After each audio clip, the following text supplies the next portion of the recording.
একজন মহিলা তিনি বলছে তিনি যখন গর্ভে সন্তান লাভ করেছে সেই সময়ে তার সঙ্গে প্রায় সময় জিনের শারীরিক সম্পর্ক হতো। এ বিষয়ে ইসলাম কি বলে? উনার সাথে কি আপনার শারীরিক মিলন হয়েছে তখন নাকি হয়নি? ওই মহিলা বলতেছে যে আমার পেটের বাচ্চাটা কি আমার স্বামীর না জিনের। অনেক সময় অনেক নারীরা ফিল করে যে কেউ তার স্বামী ছাড়া অন্য কেউ ঘুমের গোড়ে অথবা একটু অবচেতন চোখটা বন্ধ করে আছে, কেউ জামা কাপড় ধরে টান দিল, অথবা হঠাৎ করেই মনে হলো স্পর্শকাতর কোনো স্থানে স্বামী এখন ঘরের মধ্যে নেই, অথবা তিনি অন্য কোথাও ঘুমাচ্ছেন, অথবা তিনি ঘরের মধ্যে থাকলেও এই মুহূর্তে এই জায়গায় নেই, এরকম কেউ স্পর্শকাতর জায়গার মধ্যে স্পর্শ করেছে, এটা ফিল করেছে। এটা হতে পারে কিনা, জিনেরা এটা করতে পারে কিনা?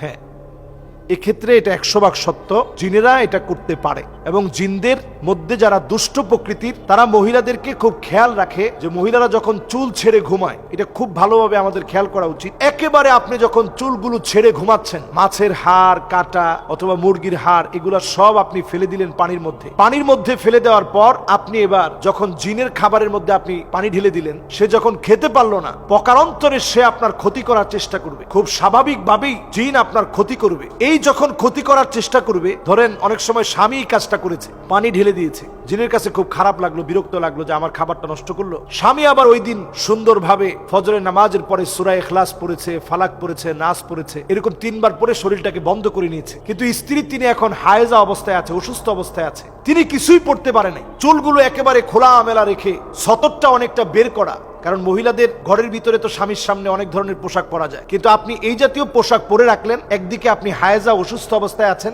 অন্যদিকে আপনি ছোটখাটো পোশাক পরলেন যে আপনার স্বামী দেখলে আপনার স্বামীর চোখে ভালো লাগবে, এই জন্য আপনি পরলেন, খোলামেলা একটু ড্রেস পরলেন। আবার চুলগুলো এলোমেলো আপনি একেবারে খোলা রেখে আপনি ঘুমিয়ে পড়লেন। এই যে অবস্থার যখন সৃষ্টি হয়, তখনই দুষ্ট জিনেরা এসে আক্রমণ করে এবং আপনার ক্ষতি করার চেষ্টা করে। কারণ ওই অবস্থায় আপনি আল্লাহর নামটা, বিশেষ করে আয়াতুল কুরসি আপনি পড়েন না। আয়াতুল কুরসি কিন্তু পড়া উচিত, দোয়া হিসেবে আমরা পড়ি না। এবং প্রতিনিয়তই ওই সময় লা হাওলা ওয়ালা কুওয়াতা ইল্লা বিল্লাহ পড়া উচিত, আমরা পড়ি না। বিভিন্ন দোয়াগুলা পড়া উচিত, আমরা পড়ি না। আমরা মনে করি আমরা হায়েজা অবস্থায় আছি, এই সময় দোয়া পড়বো কেন? দোয়াগুলা প্রতিনিয়ত আপনার পড়া দরকার, নিজের সেফটির জন্য প্রতিনিয়ত পড়া দরকার। যখন না পড়ে, আমি সাক্ষাৎকার যতটুকু আমার দেখার সুযোগ হয়েছে, আমি অবাক হয়ে গেছি একটা জিন মানুষকে কতটা কষ্ট দিতে পারে। তবে এই ক্ষেত্রে আমি একটা বিষয় পরিষ্কার বলতে চাই যে আন্নাল জিন্না খলাকাহুল্লাহু মিন নার, আল্লাহ রাব্বুল আলামিন জিনদেরকে সৃষ্টি করেছেন আগুন থেকে। বাইনামাল ইনস কাদ খালাকা মিন তিন, মানুষকে আল্লাহ রাব্বুল আলামিন সৃষ্টি করেছেন মাটি থেকে। ওয়ালা ইউমকিনু আইয়াতি মিনহা, এটা কোনোভাবেই সম্ভব না,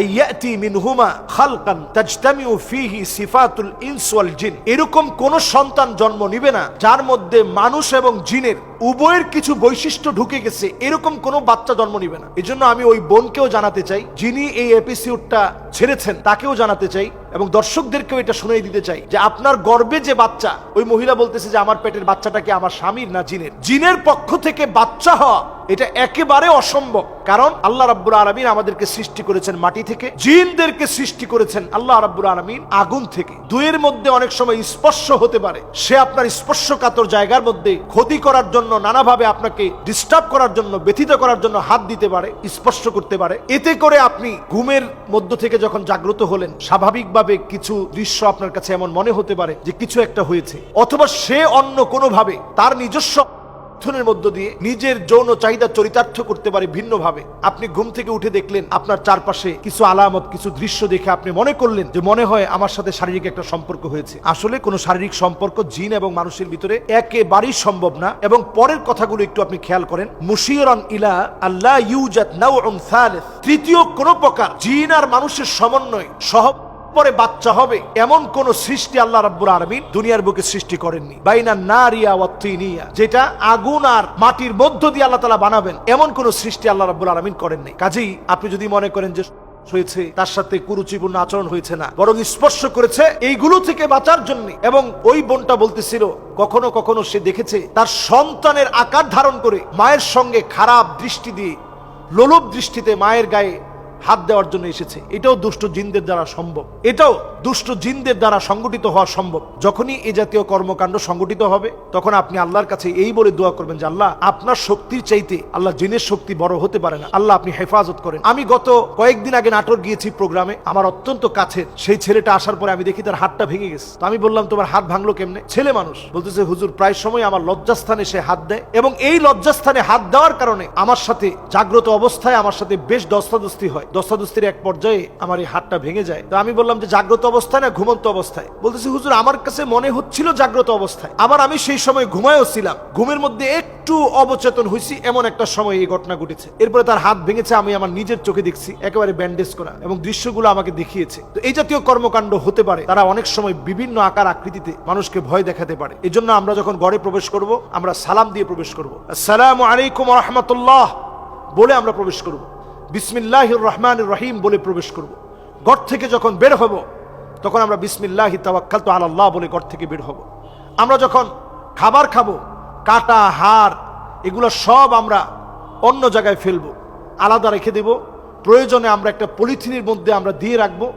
ময়লাওয়ালার কাছে যখন, ঢাকা শহরের মানুষ তো বাড়ির উঠানে রাখার কোনো সুযোগ নেই, আপনি ময়লাওয়ালার কাছে যখন দিবেন তখন আপনি সুন্দর একটা প্যাকেট করে ঠোঙায় আবদ্ধ করে আপনি দেওয়ার চেষ্টা করেন। আমার আব্বা প্রতিনিয়ত এই আমলটা করে। নামাজের জন্য যখন বের হয়, আব্বা সাথে করে এই কাঁটাগুলো নিয়ে যায় এবং কুকুর বিড়ালকে দেখে এই কাঁটাগুলো আব্বা খেতে দেয়। এজন্য আমরা যখনই এগুলোর মধ্যে পানি দিয়ে দিব, তারা আমাদের উপর রাগান্বিত হবে। পাকঘরে যতক্ষণ আপনি থাকবেন একটু দোয়া পড়তে থাকেন। পাকঘরে প্রবেশের সময় আপনি বিসমিল্লাহ বলে প্রবেশ করেন। যখন একটা বিছনা একেবারে খোলামেলা পড়ে আছে, আপনি একটু ঝেড়ে নেন, বিসমিল্লাহ বলে একটু ঝাড়া দিয়ে নেন। বারান্দায় যখন আপনি সন্ধ্যাবেলায় যাচ্ছেন, আপনি বিসমিল্লাহি তাওয়াক্কালতু আলাল্লাহ বলে আপনি বারান্দায় যান, এবং সন্ধ্যার ভিতরেই কাপড়গুলো আপনি উঠায় নিয়ে আসেন।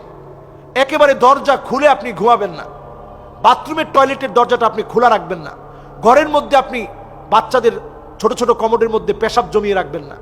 ঘরের ভিতরে আপনি ছবি রাখবেন না, জুনজুনি রাখবেন না, এমনকি ঘরের ভিতরে বাঘের চামড়া, হরিণের চামড়া এগুলো রাখবেন না। ঘরের ভিতরে আপনি বিভিন্ন রকমের আওয়াজ হয়, ঝুনঝুনির আওয়াজ, পুতুল, এগুলো আপনি ঘরের ভিতরে রাখবেন না।